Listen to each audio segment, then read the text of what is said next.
Welcome back to my channel. ನಾನು Basavaraj D.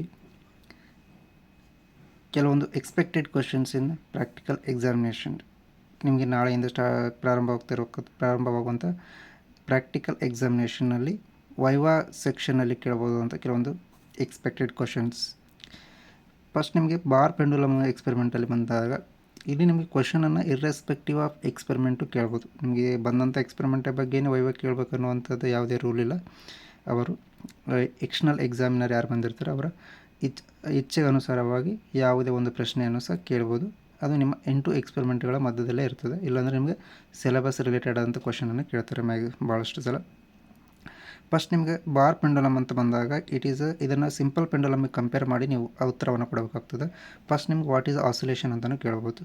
Oscillation ಅಂದ್ರೇನು, ಅಥವಾ what is the difference between the bar pendulum and simple pendulum, ಎರಡರ ಮಧ್ಯೆ ಇರ್ತಕ್ಕಂಥ ಒಂದು ಕಂಪ್ಯಾರಿಸನನ್ನು ಕೇಳ್ಬೋದು ನಿಮಗೆ.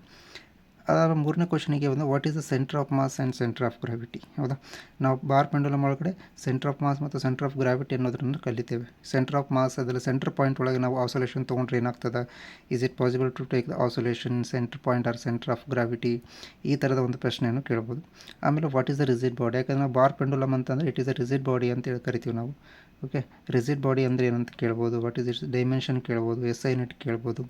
ಆಮೇಲೆ ಡಿಫೈನ್ ರೇಡಿಯಸ್ ಆಫ್ ಗೈರೇಷನ್. ಹೌದಾ, ನೀವು ಗೈರೇಷನ್ ಇಲ್ಲಿ ಕ್ಯಾಲ್ಕುಲೇಟ್ ಮಾಡೋದ್ರಿಂದ OG ಅಂದರೆ ನೀವು ಆಫ್ಟರ್ ರೀಡಿಂಗ್ ತೊಗೊಂಡಾದ್ಮೇಲೆ ಕ್ಯಾಲ್ಕುಲೇಷನ್ ಮಾಡ್ಬೇಕು, ರೇಡಿಯಸ್ ಆಫ್ ಗೈರೇಷನ್ ಕ್ಯಾಲ್ಕುಲೇಟ್ ಮಾಡ್ತೀರಿ. ಹಂಗಾಗಿ ಅದ್ರ ಮೇಲೆ ಸಹ ನಿಮಗೆ ಪ್ರಶ್ನೆಯನ್ನು ಕೇಳ್ಬೋದು, what is the radius of gyration.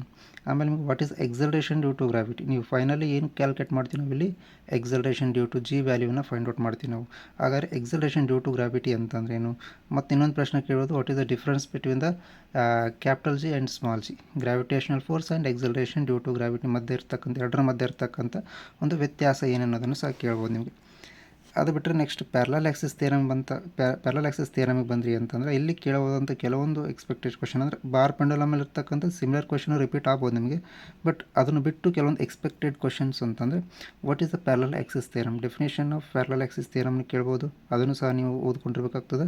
ಆಮೇಲೆ is it depend on the mass of the body, ಯಾಕಂದ್ರೆ ನಾವಿಲ್ಲಿ ಪ್ಯಾರಲಲ್ ಆಕ್ಸಿಸ್ ಮಾಡ್ಬೇಕಾದ್ರೆ ನೀವು ಅದ್ರ ಮಾಸನ್ನು ಫೈಂಡ್ ಔಟ್ ಮಾಡ್ತೀರಿ. ಅಂದರೆ ಈ ಒಂದು ಪ್ಯಾರಲಲ್ ಆಕ್ಸಿಸ್ ಥಿಯರಮ್ ಆ ಒಂದು ಬಾಡಿ ಮಾಸ್ ಮೇಲೆ ಡಿಪೆಂಡ್ ಐತಾ, ಅಥವಾ ಅದ್ರ ಥಿಕ್ನೆಸ್ಸು ರೇಡಿಯಸ್ ಮೇಲೆ ಏನಾರು ಡಿಪೆಂಡ್, ವಿಡ್ತ್ ಮೇಲೆ ಏನಾರು ಡಿಪೆಂಡ್ ಇದೆಯಾ ಅಂತಲೂ ಕೇಳ್ಬೋದು. ಆಮೇಲೆ what is the moment of inertia ಅಂತ ಕೇಳ್ಬೋದು. ಅಲ್ಲಿ ಮೂಮೆಂಟ್ ಆಫ್ ಇನರ್ಷಿಯಾನೇ ಕ್ಯಾಲ್ಕುಲೇಟ್ ಮಾಡ್ತೀವಿ ನಾವು. Okay, what is the torque ಅಂದ್ರೇನು, ಟಾರ್ಕ್ ಎಫೆಕ್ಟ್ ಅಂದ್ರೇನು, ಈಗ ಇನ್ ಕೇಸ್ ಮ್ಯಾಕ್ಸಿಮಮ್ ಟಾರ್ಕ್ ಇತ್ತು ಅಂದರೆ ಆ ಸಮಯದಲ್ಲಿ ಯಾವ ಥರದ ಎಫೆಕ್ಟ್ ಆಗ್ತದೆ, ಟಾರ್ಕ್ ಕಡಿಮೆ ಇದ್ದರೆ ಏನಾಗ್ತದೆ ಅನ್ನುವಂಥ ಪ್ರಶ್ನೆನೂ ಸಹ ಕೇಳ್ಬೋದು ನಿಮಗೆ ಟಾರ್ಕ್ ಮೇಲೆ. ನಂತರದಲ್ಲಿ ಬರ್ತಕ್ಕಂಥದ್ದು ಫ್ಲೈವೀಲಲ್ಲಿ ಕೇಳ್ಬೋದಂಥ ಪ್ರಶ್ನೆಗಳು ಅಂದರೆ define the moment of inertia ಅಂತಲೂ ಹೇಳ್ಬೋದು ನಿಮಗೆ. Define the moment of inertia ಮೊದಲನೇ ಇದರಲ್ಲಿ ಬಂದಿತ್ತು ನಿಮಗೆ, define moment of inertia.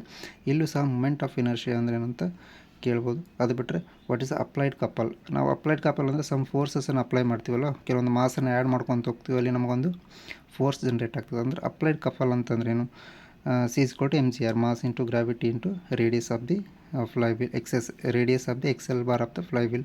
Okay, ಆಮೇಲೆ ಆ್ಯಂಗ್ಯುಲರ್ ಮೊಮೆಂಟಮ್ ಅಂದರೆ ರೊಟೇಷನಲ್ ಮೊಮೆಂಟಮ್ ಏನಾಗ್ತಿರ್ತದೆ, ರೊಟೇಟಿಂಗ್ ಆಗ್ತಿರ್ತದಲ್ವ ಫ್ಲೈವೀಲ್. ಹಾಗಾಗಿ ನಮಗಲ್ಲಿ ಆ್ಯಂಗ್ಯುಲರ್ ಮೊಮೆಂಟಮ್ ಅಂದರೆ ಏನಂತ ಸಹ ಕೇಳ್ಬೋದು. What is the difference between the angular momentum and torque.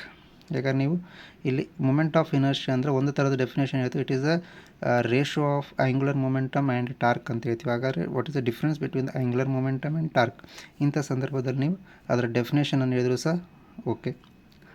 ಅದಾದ ನಂತರ ಬರ್ತಕ್ಕಂಥ ಎಕ್ಸ್ಪೆರಿಮೆಂಟು ಮ್ಯಾಕ್ಸಿಮಮ್ ನೀಡಲ್ ಬರ್ತದೆ, ವೈವಾ ಬೆಂಡಿಂಗ್ ಬರ್ತದೆ, ಆಮೇಲೆ ಟಾರ್ಷನಲ್ ಪೆಂಡುಲಮ್ ಬರ್ತದೆ ನಿಮಗೆ.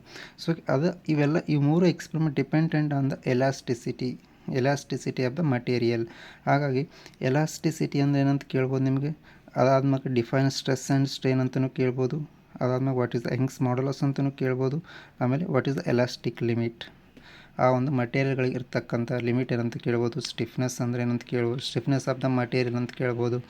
ಯಾವುದರ ಸ್ಟ್ರೆಂತ್ ಜಾಸ್ತಿ ಇರ್ತದೆ ಅದನ್ನು ಹೆಂಗೆ ನೀವು ಡಿಫೈನ್ ಮಾಡ್ತೀರಂತಲೂ ಸಹ ಪ್ರಶ್ನೆ ಕೇಳ್ಬೋದು. ಇದು ಕಂಪ್ಲೀಟ್ಲಿ ಎಲಾಸ್ಟಿಸಿಟಿ ಚಾಪ್ಟರ್ ಮೇಲೆ ನಿಮಗೆ ಡಿಪೆಂಡ್ ಆಗಿರ್ತದೆ. ಹಂಗಾಗಿ ನೀವು ಒಮ್ಮೆ ಎಲಾಸ್ಟಿಸಿಟಿ ಚಾಪ್ಟ್ರಲ್ಲಿ ಇರ್ತಕ್ಕಂಥ ಎಲ್ಲ ಒಂದು ಡೆಫಿನೇಷನನ್ನು ಒಮ್ಮೆ ನೋಡ್ಕೊಂಡು ಹೋಗೋದು ಒಂದು ಉತ್ತಮವಾಗಿರ್ತದೆ.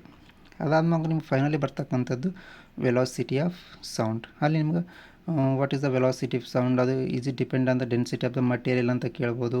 If in case copper and steel wire ಬದಲು ನಾವು ಒಂದು ಯಾವುದೋ ಥ್ರೆಡ್ ಕೊಟ್ಟರೆ ಅಥವಾ ಇನ್ನು ಯಾವುದೋ ಒಂದು ಮಟೀರಿಯಲ್ ಇರ್ತಕ್ಕಂಥ ವೈರ್ ಕೊಟ್ಟಾಗ ನಾವು ವೆಲಾಸಿಟಿ ಆಫ್ ದ ಸೌಂಡ್ ಕಂಡುಹಿಡಿಬೋದಾ?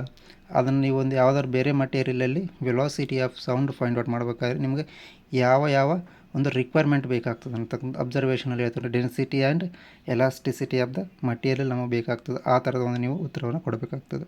ಇವೆಲ್ಲವೂ ಸಹ ನಿಮಗೆ ನಾಳೆಯಿಂದ ಪ್ರಾರಂಭವಾಗುವಂಥ ಒಂದು ಪ್ರಾಕ್ಟಿಕಲ್ ಎಕ್ಸಾಮಿನೇಷನಲ್ಲಿ ಕೇಳಬಹುದಾದಂಥ ಒಂದು ಪ್ರಶ್ನೆಗಳಾಗಿವೆ. ಇನ್ನು ನಾವು ನೆಕ್ಸ್ಟಲ್ಲಿ ಕ್ವಶನ್ ಪೇಪರನ್ನು ಸಾಲ್ವ್ ಮಾಡೋಣ. ಯಾವಾಗ ಪ್ರಾಕ್ಟಿಕಲ್ ಎಕ್ಸಾಮ್ ಮುಗಿದ ನಂತರ ನಿಮ್ಮ ಕ್ವಶನ್ ಪೇಪರನ್ನು ಸಾಲ್ವ್ ಮಾಡೋಣ. ಆದರೆ ಈ ಒಂದು ಕ್ಲಾಸ್ಗಳು ಕೇವಲ ಇವುಗಳ ರಿಸ್ಟ್ರಿಕ್ಟೆಡ್ ಏನಂದರೆ ಯಾರು ಸಬ್ಸ್ಕ್ರೈಬ್ ಸ್ಟೂಡೆಂಟ್ ಇದ್ದಾರಲ್ಲ ಅವ್ರಿಗೆ ಮಾತ್ರ ಅವೈಲಬಿಲಿಟಿ ಇರುತ್ತೆ. ಹಾಗಾಗಿ ಇನ್ನು ಯಾರು ನಮ್ಮ ಚಾನಲ್ಗೆ ಸಬ್ಸ್ಕ್ರೈಬ್ ಆಗಿಲ್ಲಲ್ಲ, ಎಲ್ಲರೂ ಸಬ್ಸ್ಕ್ರೈಬ್ ಆಗಿ ಮತ್ತು ನಿಮ್ಮ ಎಲ್ಲ ಗೆಳೆಯರಿಗೂ ಬೇರೆ ಕಾಲೇಜಲ್ಲಿರ್ತಕ್ಕಂಥ ನಿಮ್ಮ ಗೆಳೆಯರಿರ್ಬೋದು ಯಾರಾದಿದ್ದರೂ ಈ ಒಂದು ಕ್ವಶನ್ ಪೇಪರ್ ಸೊಲ್ಯೂಷನ್ಗೆ ಸೆಷನ್ಗೆ ಎಲ್ಲರನ್ನೂ ಕರೆತಾನೆ. ನೀವು ಸಹ ಸಬ್ಸ್ಕ್ರೈಬ್ ಆಗಿ ಮತ್ತು ಎಲ್ಲರಿಗೂ ಶೇರ್ ಮಾಡಿ.